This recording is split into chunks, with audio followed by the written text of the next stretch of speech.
नमस्कार, आप देख रहे हैं इंडिया टीवी। आपके साथ मैं हूं मीनाक्षी जोशी। कहानी कुर्सी की आप देख रहे हैं। चेहरे पर खून, हवा में लहराती हुई मुट्ठी और सीक्रेट सर्विस के अधिकारियों की मदद से मंच से उतरते हुए पूर्व राष्ट्रपति डोनाल्ड ट्रंप। जी हां, कल डोनाल्ड ट्रंप की यही तस्वीर पूरी दुनिया ने देखी। डोनाल्ड ट्रंप पर कल पेंसिल्वेनिया के बटलर काउंटी में उस वक्त हमला हुआ जब वो एक चुनावी रैली को संबोधित कर रहे थे और इस घटना के बाद अमेरिका के लोगों में, खास तौर से डोनाल्ड ट्रंप समर्थकों में बेहद नाराजगी है, गुस्सा भी है। कुछ तस्वीरें मैं आपके सामने रख रही हूं। हमले के फौरन बाद की तस्वीरें, जब हवा में एक मुट्ठी लहराते हुए घायल ट्रंप की तस्वीर उनके बेटे एरिक ट्रंप ने सोशल मीडिया पर पोस्ट की और लिखा, ये वो फाइटर हैं जिसकी अमेरिका को जरूरत है। ट्रंप की मुट्ठी बांधे हुए ये तस्वीर इस वक्त उनके इलेक्शन कैंपेन का सबसे बड़ा हथियार बन गई है। लोग तेजी से इसे सर्कुलेट कर रहे हैं, सोशल मीडिया पर शेयर कर रहे हैं। आज कहानी कुर्सी की चर्चा हम यहीं से शुरू कर रहे हैं। क्या अमेरिका के चुनाव का रुख मोड़ दिया है इस गोलीकांड ने? क्या ट्रंप को सिंपैथी वोट मिलने जा रहा है? अमेरिका में इसी साल नवंबर में प्रेसिडेंशियल इलेक्शन है, चुनाव होने हैं। अमेरिका का अगला लीडर कौन होगा, सबकी निगाहें इस बात पर टिकी हुई, और ना सिर्फ अमेरिका की, अमेरिकन की, बल्कि पूरी दुनिया की। तो आज चर्चा यहीं से हम शुरू करेंगे। कहानी कुर्सी के में चार बेहद खास मेहमान, वरिष्ठ पत्रकार हमारे साथ स्टूडियो में जुड़े हुए हैं। समीर चौगांवकर जी, बहुत स्वागत आपका। संगीत रागी जी, बहुत स्वागत। हर्षवर्धन त्रिपाठी जी, अवधेश कुमार जी, बहुत स्वागत है आपका। आज एक तस्वीर हर्षवर्धन जी पूरी दुनिया देख रही है। ट्रंप के कान से खून बह रहा है, लेकिन वो मुट्ठी बांधकर आसमान में लहरा रहे हैं और अपनी ताकत को प्रदर्शित कर रहे हैं। इसका मतलब ये कि घायल हूं लेकिन डटा हूं, झुकूंगा नहीं, लड़ता रहूंगा। और एक तरीके का सिंपैथी भी उनकी तरफ अब ये जो वोट है, क्या खिंचा चला आएगा इस तस्वीर के बाद? देखिए, अमेरिकी राजनीति का भयावह गंदा पहलू एक बार फिर दुनिया के सामने आया है। अमेरिकी राष्ट्रपतियों को अपनी जान गंवानी पड़ी है। अमेरिका में इससे पहले भी गोलीबारी होती रही है। एक आंकड़ा मैं पढ़ रहा था सुबह, तो मुझे लगा कि भारत को बदनाम किया जाता है या दूसरे ऐसे देश जो हैं जिनको हम थर्ड वर्ल्ड कंट्रीज के नाम से कहते हैं। लेकिन आप सोचिए जरा कि अमेरिका दुनिया की 5% आबादी वाला देश है और 50% बंदूकों वाला देश है। यानी जिस देश में बच्चा बंदूक अपनी कॉपी किताब के बीच में छिपाकर स्कूल ले जाता हो, उस देश के राष्ट्रपति, पूर्व राष्ट्रपति और अभी राष्ट्रपति के चुनाव के लिए सबसे तगड़े दावेदार के ऊपर यह गोली चली। अब उसके अलग अलग कॉन्स्पिरेसी थ्योरीज हैं। कोई कह रहा है कि भाई ट्रंप खुद जिताने के लिए कर रहे थे, कोई कह रहा है कि नहीं डीप स्टेट उनको नहीं चाहता है। अलग अलग तरह की बातें। लेकिन इसमें एक जो सबसे महत्वपूर्ण बात है, जो लोग खुद को लिबरल कहते हैं, जो लोग लिबर्टेरियन आइडियाज के बहुत बड़े पैरोकार हैं, खुद को लीडर मानते हैं, उनके जो पक्ष के लोग हैं, उनसे जो प्रभावित लोग हैं, वो दूसरे के ऊपर जानलेवा हमला करते हैं। ट्रंप के ऊपर जिस तरह से जानलेवा हमला हुआ, और ठीक है, कॉन्स्पिरेसी थ्योरीज तो हर समय चलती हैं। अब भला कोई अपने को गोली मरवा कर इस तरह से, और जिस तरह से कान के ऊपर के हिस्से को छेदते हुई गई है, उसमें कोई ऐसे कोई कोशिश करेगा, ये तो मैं नहीं मान सकता हूं। लेकिन अगर जो दुनिया का समीकरण है, उस समीकरण में अगर ट्रंप के कार्यकाल को देखें और जो बाइडेन के कार्यकाल को देखें, तो ट्रंप के कार्यकाल में दुनिया युद्ध मुक्त थी। बाइडेन के कार्यकाल में दुनिया युद्ध युक्त है। हर जगह आर्म्स डीलर जिस तरह का काम करते हैं वो दुनिया जानती है। मुझे लगता है कि इस नजरिए से भी इसको देखा जाना चाहिए। और सबके ऊपर, मैं भारतीय हूं तो उस नजरिए से बात करूंगा, हम दुनिया के सबसे पुराने, सबसे समृद्ध लोकतंत्र हैं। हमारे यहां विपक्षी कितनी भी अराजकता कर लें, उनके खिलाफ कोई भी इस तरह की बात नहीं करता, बल्कि सत्ता में ही बैठे हुए नरेंद्र मोदी के लिए एक सरदार जी शास्त्री भवन के सामने बोलते हैं, इंदिरा को नहीं छोड़ा था, इसको भी नहीं छोड़ेंगे। हमारे देश में भी 2 प्रधानमंत्रियों की जान गई है। ज्यादा सुरक्षा, ज्यादा सतर्कता की जरूरत है। ट्रंप आगे हैं, इसमें कोई संदेह नहीं। ये अवधेश जी, जो 2 बातें डीप स्टेट की बात कही अभी हर्षवर्धन त्रिपाठी जी ने, और एक उन्होंने कहा कि इतना बड़ा लोकतंत्र, अभी अभी भारत में भी चुनाव हुए हैं, ना जाने मंचों से कितनी बातें कही गई हैं विरोधियों के द्वारा भी, लेकिन इसके बावजूद एक चप्पल नहीं चला, एक पत्थर नहीं चला, जूता नहीं चला, और वहां पर गोली चल गई। नहीं, भारत में भी इस समय इस प्रकार की घटना की प्रतीक्षा करने वाले लोग हैं, और मैं इसको पहले तो मैं देखिए अमेरिका इस समय कैसे किस प्रकार का समाज और राजनीति हो गई है, पहले इसके दो उदाहरण दूंगा, फिर मैं स्पष्ट करूंगा कि इसको कितना खतरनाक है। थॉमस क्रूक्स जिसने हमला किया है उसके बारे में अमेरिकी मीडिया में देखिए क्या चल रहा है। एक तरफ तो है कि चुनाव आयोग के आंकड़े बताते हैं कि उसने डेमोक्रेटिक पार्टी को चंदा दिया था, लेकिन पेंसिल्वानिया का रिकॉर्ड बताता है कि वो रिपब्लिकन पार्टी से जुड़ा हुआ था। इसके कोई प्रमाण वहां नहीं है, इसका कोई प्रमाण नहीं है, चंदा देने का प्रमाण है। तो आप सोचिए कि जिस प्रकार से भारत के समाज में ये होता है कि इस प्रकार की घटनाओं का आरोप हम कहां मर दे, ठीक वही स्थिति है। दूसरा देखिए वहां के मीडिया का, वहां के अखबारों ने इसको मैंने एसेसिनेशन अटेम्प्ट भी नहीं लिखा है।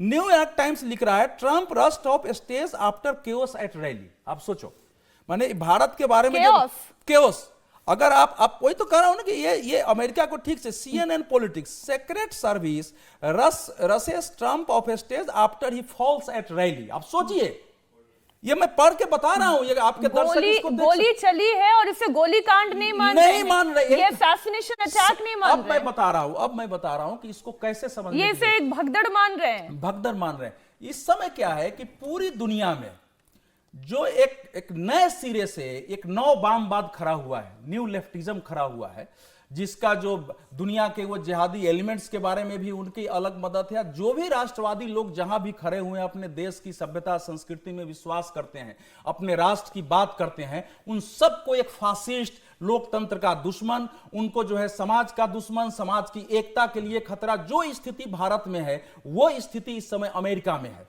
तो वो एक बनाया गया हुआ है और उसके कारण ऐसे लोगों के अनेक दुश्मन पैदा हो गए हैं। और इस कम्युनिज्म का ये जो न्यू कम्युनिज्म, मैं कोई कम्युनिज्म में तो कम से कम क्रांति करके सत्ता बदलने की एक प्रतिबद्धता थी, बहुत सारे लोग उसमें मरने के लिए तैयार होते, इनका कोई कमिटमेंट नहीं है। दुनिया के बड़े बड़े कॉर्पोरेट इसमें शामिल है, वो एक दुनिया को अलग तरीके से बनाना चाहते हैं अपने हिसाब से। तो ये ट्रंप का जो हमला है इस समय विश्व की इसी प्रवृत्ति का एक द्योतक है। आप इसके परिणाम आपको दिखाई देगा, जगह जगह दिखाई देगा, सड़कों पर दिखाई देगा, आपको फ्रांस में दिखाई देगा, जर्मनी में दिखाई देगा, हर जगह यह दिखता है। भारत चूंकि इस समय भारत के में इसलिए बचा हुआ है, भारत में भी जिस ढंग से राष्ट्रीय स्वयंसेवक संघ को, प्रधानमंत्री नरेंद्र मोदी को, भारतीय जनता पार्टी को, यही सब तो प्रयोग किए जाते हैं, लेकिन इसलिए हमारे यहां बचा हुआ है कि हमारे यहां भी फैमिली सिस्टम थोड़ा है।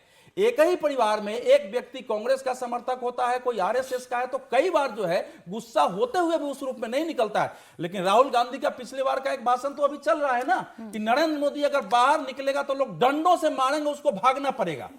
और जो वाराणसी की घटना हुई, तो हमारे देश में भी ये हमारे लिए चिंता का विषय है कि राजनीति में विरोध होना, वैचारिक असहमति होना, मतभेद होना, संघर्ष करना, ये सब चलता है।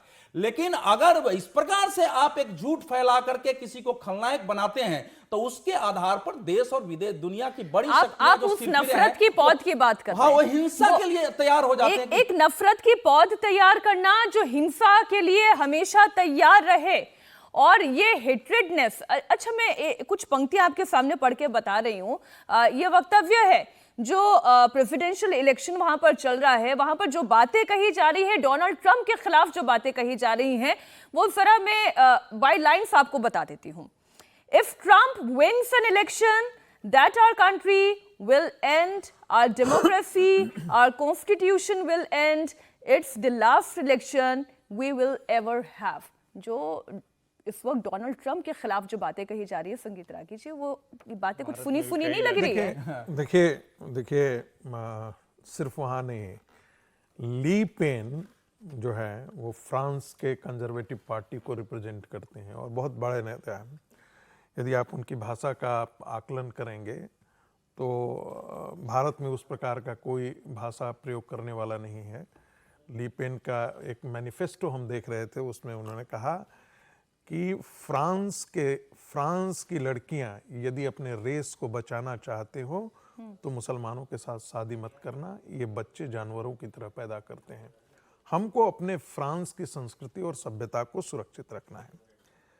देखिए, अमेरिका में डोनाल्ड ट्रंप भी कंजर्वेटिव पार्टी को रिप्रेजेंट करते हैं और वो चाहते हैं कि जिस प्रकार से माइग्रेशन हुआ है, आपने देखा होगा कि उन्होंने पिछली बार कहा था कि हम मैक्सिको के खिलाफ जो है वो आयरन वॉल खड़ा कर देंगे, हम इतनी दीवारें खड़ी कर देंगे कि कोई घुस करके आए नहीं वहां पर।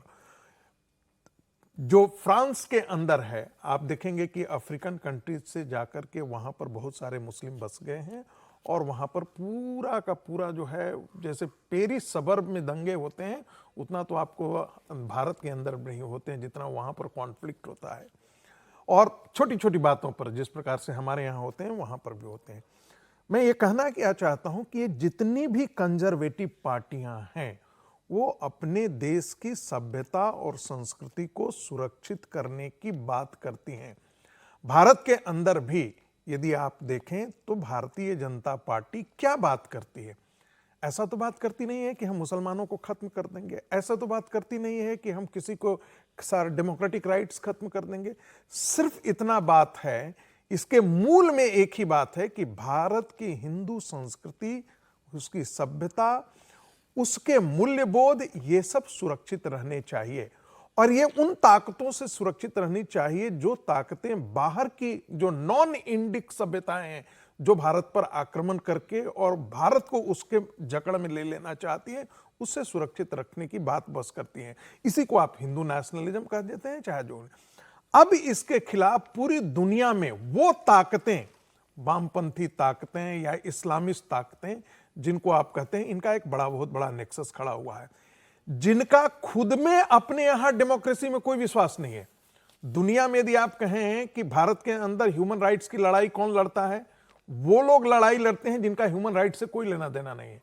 तियानमेन स्क्वायर पर बच्चों को, छात्रों के खिलाफ जो टैंक चलवा देते हैं, उस चाइनीज पार्टी को सपोर्ट करने वाले भारत के वामपंथी जो है, भारत में ह्यूमन राइट्स की लड़ाई लड़ता है, भारत में मानवाधिकार की लड़ाई लड़ता है, विमेन राइट्स की लड़ाई लड़ता है, डेमोक्रेसी की लड़ाई लड़ता है। 10 लाख से ज्यादा माओ के समय जो है वो लोगों को मार दिया गया था। स्टालिन के समय 10 लाख लोगों से ज्यादा मार, ये सब डॉक्यूमेंट का हिस्सा है। वो लोग भारत में स्वतंत्रता की लड़ाई लड़ते हैं, फ्रीडम की लड़ाई लड़ते हैं, और वो जो उनका इकोसिस्टम है, आपको सुप्रीम कोर्ट में मिलेगा, आपको हाई कोर्ट में मिलेगा, आपको सब जगह मिलेगा।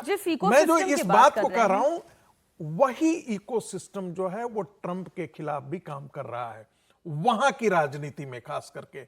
आप देखेंगे कि जब ट्रंप थे और हो रहा था कि जब दूसरी बार वो चुनाव जीत जाएंगे तो उनके बारे में इसी प्रकार से दुष्प्रचार फैलाया गया था जिस प्रकार से भारत के अंदर नरेंद्र मोदी के खिलाफ दुष्प्रचार किया गया। और लोकतंत्र खत्म हो जाएगा, लोकतंत्र खत्म हो जाएगा, संविधान खत्म हो जाएगा, कंट्री नहीं बाकी रहेगी, नहीं, ह्यूमन राइट्स खत्म हो जाएंगे, और इसका परिणाम और आखिरी चुनाव होगा। एक जैसे मुझे तो ऐसा लग रहा है कि कहीं ऐसा तो नहीं यही की स्क्रिप्ट उठाकर समीर जी वहां पढ़ी जा रही है, एग्जैक्टली यही स्क्रिप्ट थी। 10 सेकंड यही जोड़ देना चाहता हूं मैं, अवधेश जी की बात को मैं भी दोहराना चाहता न्यू था। लेफ्टिज्म नहीं, मैं वो दोहराना चाहता था कि राहुल गांधी ने जो कहा था, इस नरेंद्र मोदी को लोग तुमको डंडे से मारेगा, तुम शब्द का प्रयोग, तुमको इतनी अभद्र और शालीन भाषा का प्रयोग किया गया था, तुम सड़क पर निकलोगे तो 6 महीना बाद तुमको डंडे से मारेंगे लोग। और जब चुनाव हो रहा था तो ऐसे बहुत सारे बात, इसी कहानी कुर्सी पर मैंने जिक्र करते हुए कहा था कि एक बहुत बड़ा वर्ग है वो कहता है कि यदि नरेंद्र मोदी जीत करके आ जाते हैं तो लड़ाई अब सड़कों पर लड़ी जाएगी, शाहीन बाग जैसी लड़ाई लड़ी जाएगी, किसान आंदोलन जैसी लड़ाई लड़ी जाएगी। वो और कोई नहीं था, यही वामपंथी, यही इस्लामिस्ट खेमा था। नहीं, लेकिन इतना कुछ होने के बावजूद भी समीर जी, ये जो पूरा गोलीकांड हुआ, ये असैसिनेशन अटैक था, ये ट्रंप को मारने के लिए ही अटैक हुआ। अब इसकी एक कॉन्स्पिरेसी थ्योरी ये है कि चर्चा हो रही है कहीं ऐसा तो नहीं डोनाल्ड ट्रंप ने खुद अपने ऊपर हमला करवा दिया। दूसरी बात ये कही जा रही है कि अब इस हमले के बाद चुनाव की दिशा बदल जाएगी, ट्रंप के साथ लोगों का वोट जुड़ जाएगा, सिंपैथी जुड़ जाएगा। वैसे भी जो बाइडेन की जो शारीरिक स्थिति है, जो उनका मेंटल स्टेटस इस वक्त दिखाई दे रहा है, उसके मुकाबले वैसे भी उनकी पॉपुलैरिटी कम हो रही है। देखिए, मुझे लगता है जो डोनाल्ड ट्रंप पे जानलेवा हमला अमेरिका में हुआ है, मुझे लगता है पूरी दुनिया के लिए चिंता का विषय है। और जिस तरीके से चुनाव के पूर्व संध्या पर उनके ऊपर इस तरीके से हमला हुआ है, देखिए अमेरिका में पहली बार नहीं हुआ है।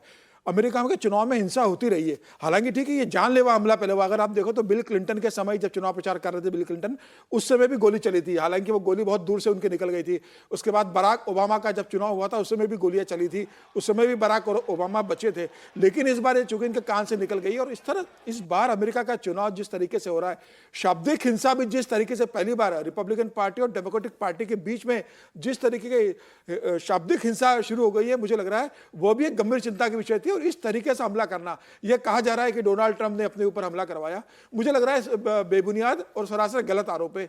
एक व्यक्ति क्योंकि 200 मीटर से सर गोली चल रही थी और ट्रंप जो है बिना किसी टेलीप्रॉम्प्टर के वो अपनी स्पीच दे रहे थे, वो लगातार खुद मूव कर रहे थे। सबसे बड़ी बात यह है कि देखिए आप, डोनाल्ड ट्रंप बहुत जो सर्वे आ रहे हैं उसमें बहुत आगे है जो बाइडेन से अंदर, तो जो व्यक्ति इतने आगे चल रहा होगा उसे क्या जरूरत होगी अपने ऊपर जानलेवा हमला करवाने की। दूसरा यह है कि इस तरीके से हमला करवाना कि गोली कान के पास लग के निकल जाए, जरा भी 1 mm भी अगर आगे पीछे हो जाती तो on the spot Donald Trump की डेथ हो जाती, तो इतनी बड़ी रिस्क कोई लेगा नहीं। दूसरा यह है कि पूर्व राष्ट्रपति की सुरक्षा सीक्रेट सर्विसेज के पास में रहती है, FBI के पास में रहती है, पूरी उनकी जांच होती है, वहां पर पूरा एजेंसी साथ में रहती है, तो इतना आसान डोनाल्ड ट्रंप के लिए नहीं रहेगा कि वो अपने पे हमला करवा दे। मुझे लग रहा है ये एक थ्योरी बनाई जा रही है कि जिससे जो सिंपैथी मिल रही है डोनाल्ड ट्रंप को वो ना मिले। देखिए उसकी मार्केटिंग तो पार्टी करेगी जो डोनाल्ड ट्रंप पे हुआ है। अब फिर तो टी-शर्ट्स आ गई है। थ्योरी आप इससे पूछ लेते हो, ये फिर ये जो कह रहे हैं कि सीक्रेट सर्विस सबसे ज्यादा काबिल है, कहीं कोई पत्ता हिले इनको पता है, परिंदा पर नहीं मार सकता, बगल की छत में बैठकर एक शूटर ने शूट कर दिया और स्नाइपर्स देखते रह गए, कहां इनका इंटेलिजेंस इनपुट? बिल्कुल निश्चित रूप से चिंता की बात है। जिस तरीके से FBI को इन्फॉर्मेशन नहीं मिल पाई, सीक्रेट सर्विस फेल हो गया, वहाँ के गवर्नर से पूछताछ हालांकि की जा रही है, जहाँ ये घटना घटी थी वहाँ के मेयर से भी पूछताछ की जा रही है कि सुरक्षा व्यवस्था इतनी क्यों नहीं थी। मुझे लग रहा है चिंता का विषय, लेकिन ठीक है अमेरिका के अंदर इतनी ज़्यादा सुरक्षा चुनाव प्रचार में नहीं रहती जितनी भारत के अंदर रहती है। वैसे भी पूर्व राष्ट्रपति, और अमेरिका में कोई पूर्व राष्ट्रपति को इतना ज़्यादा सुरक्षा नहीं दिया जाता जितना राष्ट्रपति को दिया जाता है, और रैली में ये होता है। अब हमारे देश में अगर देखेंगे तो प्रधानमंत्री जब रैली करने जाते हैं तो इतने ज्यादा सुरक्षित होकर नहीं भी जाते हैं। आप देखेंगे बाय रोड जा रहे हैं, अगर वो वहां पर कोई रैली कर रहे हैं या कहीं और जा रहे हैं प्रधानमंत्री, तो ये संभव नहीं होता कि हर घर की तलाशी ली जाए और रैली में जो लोग आ रहे हैं उन सबकी तलाशी ली जाए। तो मुझे लग रहा है कि वो संभव नहीं होता चुनाव प्रचार अभियान के दौरान। लेकिन इंटेलिजेंस इनपुट तो मिलते ही हैं, और वहां पर तो जो प्रत्यक्षदर्शियों ने कहा सर वहां पे, वो तो वहां पर एक पेंसिल्वेनिया का ही युवक बता रहा है कि हमने तो देखा छत पर रेंगते हुए एक आदमी को, उसके हाथ में मुझे गन दिखाई दे रही थी, मैंने स्नाइपर्स को इशारा भी किया कि देखिए उसे, वो उस वक्त छत पर है, और इतने में शूट कर दिया उसने। बाइडेन ने सिक्योरिटी की मीटिंग बुलाई, सबसे पूछा, FBI से पूछा है, सीक्रेट सर्विस को पूछा है। अब सीक्रेट सर्विस को जवाब तो देना पड़ेगा, जिनके ऊपर ट्रंप की सुरक्षा की जिम्मेदारी थी जिस एजेंसी के ऊपर, उस एजेंसी को जवाब देना पड़ेगा कि कैसे उनके रहते हुए भी इतना जानलेवा हमला हो गया है। और निश्चित रूप से पूरी दुनिया में एक चिंता का विषय होगा, क्योंकि अमेरिका की FBI और सीक्रेट सर्विस जो इतनी स्ट्रांग मानी जाती है, वो अपने राष्ट्रपति को, पूर्व राष्ट्रपति को, जो अब राष्ट्रपति चुनाव के उम्मीदवार है, उनको चुनाव के दौरान अगर सुरक्षा नहीं दे सकती, तो दुनिया के अंदर जो अमेरिका का जो दबदबा रहा है सीक्रेट सर्विस का, मुझे लग रहा है उसमें भी प्रश्न चिन्ह खड़ा होगा। लेकिन वो जो सबसे मोटी बात है, जो सबसे गंभीर बात भी है, जिस तरफ अवधेश जी ने और संगीत रागी जी ने भी ध्यान आकर्षित किया, जनता का भी, हर्षवर्धन जी, हिंसा के लिए उकसाना और बड़ी जिम्मेदार पोजीशन होती है एक ऑपोजिशन के लीडर की भी, भले वो चुनाव में हो, चाहे वो चुनाव जीत कर पहुंच गया हो संसद में। देखना, ये जो नरेंद्र मोदी अभी भाषण दे रहा है, मैं आपको बता रहा हूं, 6 महीने बाद, 7-8 महीने बाद ये घर से नहीं निकल पाएगा। हिंदुस्तान के युवा इसको ऐसा डंडा मारेंगे, इसको समझा देंगे। आपने देखा, पता नहीं देखा या नहीं, वाराणसी में वो चप्पल मार दी किसी ने। अब आप इमेजिन कीजिए, चुनाव से पहले अगर कोई मारना भी जाता था डरता, तो वो जो डर था वो गायब हो गया, खत्म हो गया। और इंटरनल भी प्रॉब्लम्स हैं, इनकी पार्टी में प्रॉब्लम्स हैं, इनके पेरेंट ऑर्गेनाइजेशन में इश्यूज हैं। तो मेरा कहना है कि जो नरेंद्र मोदी का जो कॉन्सेप्ट था उसको ऑपोजिशन ने डिमोलिश कर दिया, खत्म कर दिया है। उसको आप 56 इंच की छाती कहें, उसको आप डर कहें, उसको आप मतलब जो बिग नरेंद्र मोदी जी की जो इमेज थी उसको फाड़ दिया हमने। ये फाड़ दिया, ये उखाड़ दिया, ये डंडा मार देंगे, ऐसे कर, ये क्या भाषा होनी चाहिए एक नेता की, हर्षवर्धन जी? नहीं, मुझे लगता है राहुल गांधी इस मामले में तो होपलेस केस हैं और मैं बार बार कहता हूं कि वो देश की राजनीति में रहने योग्य नहीं है, लेकिन चूंकि कांग्रेस देश की सबसे पुरानी पार्टी है, मुख्य विपक्षी पार्टी है, और अभी जब मैं बोल रहा हूं तो लोग कहेंगे कि देखिए ये फिर से वही बात बोल रहे हैं राहुल जी, तो देखिए 99 वाली कांग्रेस के नेता हैं, लेकिन ये उनके स्वभाव का हिस्सा है। इस देश में वो जब से राजनीति कर रहे हैं वो एनार्की का प्रतीक हैं। अरविंद केजरीवाल चूंकि बहुत कम समय में उस तरह की राजनीति करते हुए गए, इसलिए शायद उनके ऊपर ज्यादा लोगों का ध्यान गया, लेकिन अपने ही प्रधानमंत्री की कैबिनेट से जो प्रस्ताव आता है उस कैबिनेट के अध्यादेश को फाड़ देना प्रतीकात्मक तौर पर, वो प्रेस क्लब ऑफ इंडिया में जाकर उस वक्त अजय माकन हुआ करते थे प्रेस इंचार्ज, जो आज जयराम रमेश जिस भूमिका में है, वो फाड़कर फेंक देना, वो क्या था? वो यही था। राहुल गांधी ये हमेशा करते रहे। राहुल गांधी जो उन्होंने लाल किले पर भारत जोड़ो यात्रा के समय भाषण किया, क्या कहा उन्होंने? केरोसिन छिड़का हुआ, बस माचिस लगाने की जरूरत है। अब दरअसल वो कह ये रहे थे शायद कि केरोसिन तो मैं छिड़कता चल रहा हूं दोनों यात्राओं में, माचिस कोई लगा दे। और मतलब जो मैंने कहा कृषि कानून विरोधी आंदोलन के समय अगर ये कहा जा रहा है कि इंदिरा को हमने नहीं छोड़ा, ये कौन सी चीज है? अगर उस वक्त अचानक कोई बाहर निकल कर कहे कि नहीं नहीं इनसे आप देखिए कैसे रहेंगे।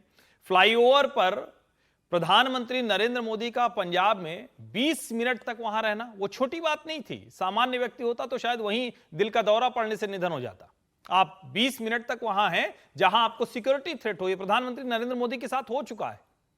और राहुल गांधी लगातार जिस तरह की बातें कर रहे हैं, ये दोनों संदर्भ जो अभी आपने इंडिया टीवी पर देखा, एक संदर्भ में आओ और आपको याद दिलाता हूं। पत्रकार से उन्होंने पूछा कौन जात हो, उसके बाद मारो मत मारो मत। पहली बार किसी नेता ने, वो भी बड़े नेता ने, अपने सामने किसी पत्रकार को पिटवाया, वो भी वो पत्रकार पिछड़ी जाति का था। पहली बार ऐसी राजनीति हो रही है। ये तो पता नहीं, ये बहुत पहले की राजनीति हो तो मुझे नहीं ध्यान में है, लेकिन ये कभी नहीं होता था कि हर सवाल को ये बीजेपी क्वेश्चन है ये कहकर बैठा दिया जाए। अच्छा तुम भी बीजेपी क्वेश्चन, अच्छा बैज लगा लो बीजेपी का। ये पूरी तरह से खतरनाक दिशा में है। रणदीप सुरजेवाला क्या कहते हैं? राक्षस हैं जो लोग भाजपा को वोट देते हैं, राक्षस हैं जो लोग भाजपा को वोट देते हैं। जिस तरह से हिंदू पहचान पर हमला करने की कोशिश हो रही है, जिस तरह से आप सनातन को डेंगू, एड्स और मलेरिया कहते हैं, जिस तरह से राम मंदिर निर्माण कार्य के समय अलग अलग वजहों से कहा जाता कि ना ना सब तो गड़बड़ हो गया, जो ये नकली हिंदू और असली हिंदू बताने की कोशिश होती है, जो हिंदुत्व और हिंदू का विभाजन करने की कोशिश होती है, भारतवर्ष में ये सब कुछ उसी अराजकता को बढ़ाने की कोशिश है। और खतरनाक तरीके से राहुल गांधी जिस प्लान पर काम कर रहे हैं वो सचमुच चिंता पैदा करता है। मैं फिर कह रहा हूं, राजनीति में आप किसी नेता से, किसी पार्टी से लड़िए, खूब जमकर लड़िए, एकदम से उसको जिसको कहते हैं कि ध्वस्त कर दीजिए, लेकिन जब आप केरोसिन छिड़कने के अंदाज में निकलते हैं, माचिस लगने की प्रतीक्षा कर रहे होते हैं, तो यह देश के लिए किसी भी स्थिति में अच्छा नहीं है, राजनीति के लिए तो अच्छा नहीं। वही हमने अमेरिका में देखा। अमेरिका में चूंकि वो समाज बहुत आगे, वैसे ही अकेला, हिंसक, कुंठित ऐसा समाज है, घर परिवार जैसी कोई चीज नहीं। अभी हम उन चीजों से बंधे हुए हैं, अभी हमारे दायरे समाज में है, इसलिए शायद उस हिंसा की तरफ हम नहीं जाते हैं। नहीं, एक और कॉमन फैक्टर जो दोनों देशों में दिखाई दे रहा है, लेकिन वो अलग तरीके का। जहां पर नस्ल की बात होती है अमेरिका में, वहीं भारत में इसे जातियों में बांटकर और फिर जाति का टिप्पणी, जो बात हर्षवर्धन जी ने कही, एक वीडियो जो इस वक्त अमित मालवीय दिखा रहे हैं, उसके पीछे का कॉन्टेक्स्ट वो है, जिस तरीके की हिंसा की बात राहुल गांधी ने कही, उसी तरीके की हिंसा की बात अमेरिका में कही गई। जैसे भारत में चुनाव प्रचार के दौरान कहा गया कि लोकतंत्र खत्म हो जाएगा, इस वक्त 24 के चुनाव के नतीजे आ चुके हैं, सरकार बन चुकी है, संविधान अभी भी चल रहा है, कोर्ट और कानून अभी भी काम कर रहे हैं। तो ये सवाल तो लोगों को अपने आप से पूछने की जरूरत है, क्या वाकई में जो कहा जा रहा था, जो भ्रम फैलाया जा रहा था कि संविधान खत्म हो जाएगा, क्या संविधान खत्म हो गया?